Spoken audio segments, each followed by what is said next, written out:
लोकसभा भवन एसी चोरी कर अभियोग दुई चोर गिरफ होती राजधानी हाई सिक्यूरीटी जोन कहुवा लोकसभा भवन चोरी कर एसी लोकसभा भवन सह विभिन्न विभाग एसी चोरी कर अभियोग दुई जन को कैपिटल थाना पुलिस गिरफ कर कोर्ट चालाण कर गिरफ अभियुक्त दुई होती निश्चित कोइली अंचल मनोज कुमार दास और जाजपुर बिंझारपुर अंचल चंदन पलई रक्षणाबेक्षण और मरामती कार्य समय नवेम्बर 2025 रु मार्च 2026 मध्य पर्यायक्रमे एही चोरी घटिथिबा संदेह करा जाउछि। एने कैपिटल थाना रे अभियोग होइतिला लोकसभा भवन रे अवस्थित अर्थ विभाग छात तल महला उपसचिवंकर चांबर एवं लाइब्रेरी कक्ष रे स्थापित 7टी एसी यूनिट्र कंप्रेसर एवं तंबा पाइपर किछि अंश चोरी होइतिला। तदंत समय सचिवालय सुरक्षा कर्मचारी माने गार्ड रूम निकटरे अभियुक्त व्यक्ति मानक अटक रखिथिले। सेमानक पाखरे कट्टा तंबा पाइप एवं उपकरण थिबा एक बैग मिलिथिला। तलाशी समय सेमानक ठारू एसी संबंधी विभिन्न उपकरण और अंश उद्धार करा जायतिला। पचराउचरा समय अभियुक्त माने रक्षणाबेक्षण कार्यर सुजोग नहीं तंबा पाइप और मूल्यवान एसी अंश चोरी करथिबा कथा स्वीकार करथिले। उभय अभियुक्तों को गिरफ करा जाय चोरी सामग्री जबत करा जायतिला। चोरी होइतिबा तंबा जिनिसगुड़िकर आनुमानिक मूल्य 10,000 टंकारु अधिक थिबा जଣା पड़िछि। अभियुक्तों विरोध में अपराध सृष्टि हेबारु आईन अनुसायी सेमानंकु कोर्ट चालाण करा जिवो एवं वर्तमान मामलार अधिक तदंत जारी रहिछि। सीनियर रिपोर्टर चंदन पाइकराय फोन लाइन जोड़ी होती आम सहित संपर्क अधिक सूचना चंदन टिके विस्तृत सूचना दिंतु जो लोकसभा भवन रु किभली भाव में चोरी होता कौन कौन चोरी होता एवं ये दुई जन को जदियो वर्तमान कोर्ट चालाण करा जायछि बा गिरफ करा जायछि किभली भाव में दुई जनकर संपृक्ति थिला केबे ठारू एमती काम ये दुई जन करि आसुथिले विस्तृत अपडेट ए बाबद रे कोन देखो गोटे पटे देखा लोकसभा भवन विभिन्न जो रही विभाग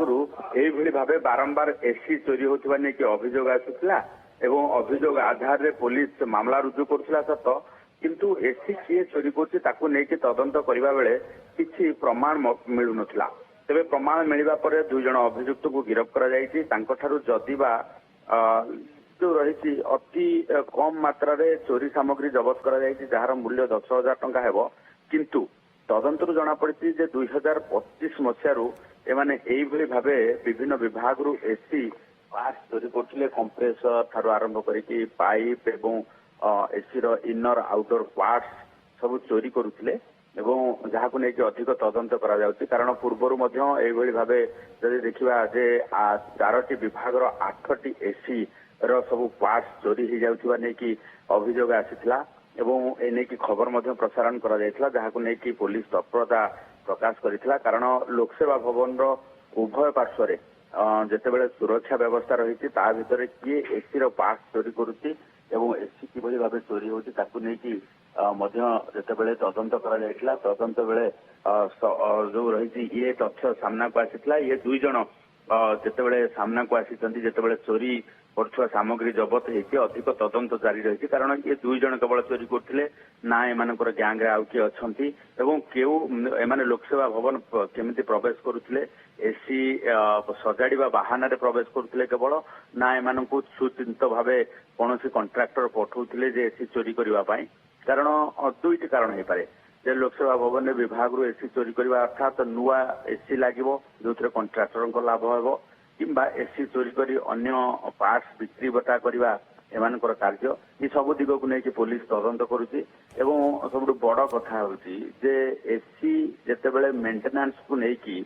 कौन जो रही थर्ड पार्टी को दि जाउची कौन कॉन्ट्रैक्टर को दि जाउची सेइथिरे जो माने जाइकी काम करूछंती से माने एई भली भाबे जो रही कार्य करुछंती बोली कि वर्तमान संदेह करा जाउची। तेणु वर्तमान स्थिति रे जो माने ए मेंटेनेंस काम पाई जाउछंती समस्त को प्रवेश करबा बेले एवं प्रस्थान करबा बेले पूरा चेकिंग करबा पाई मध्य सेई भली भाबे निर्देश रही। तेणु एभली स्थिति रे वर्तमान लोकसभा भवन रो सुरक्षा व्यवस्था को लेकिन जो प्रश्न उठिला से किभली भाबे सुधार आसिबो एवं किभली भाबे आगामी दिन में चोरी न हेबो ता उपरे मध्य गुरुत्व दिया जायछि। ओके धन्यवाद चंदन पाइकराय सीनियर रिपोर्टर फोन लाइन जोड़ी होते विस्तृत सूचना।